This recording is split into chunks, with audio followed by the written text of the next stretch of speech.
The Book of Leviticus, Chapter 12, from the Sunday School Bible, 1445 BC. Copyright, the Sunday School Bible, LLC, 2025. All rights reserved. A woman who gives birth. And the Lord said to Moses, Speak to the children of Israel Jacob, saying, If a woman has conceived a seed, and has given birth to a male child, then she will be unclean for 7 days, as she is during the days of her monthly menstrual cycle, when she is unclean.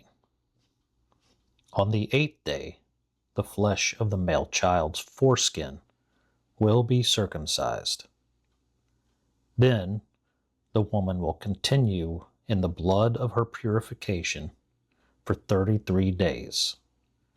She will not touch anything holy or come into the sanctuary until the days of her purifying are fulfilled.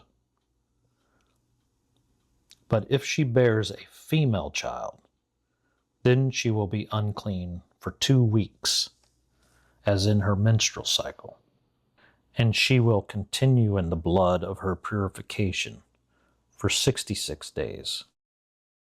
When the days of her purifying are fulfilled, for a son or for a daughter, she will bring to the door of the tabernacle of the congregation to the priest a lamb of the first year as a burnt offering, a pigeon or a turtle dove for a sin offering. The priest will offer them before the Lord and make an atonement for her. Then she will be cleansed from the issue of her blood. This is the law for she who has given birth to a male or a female.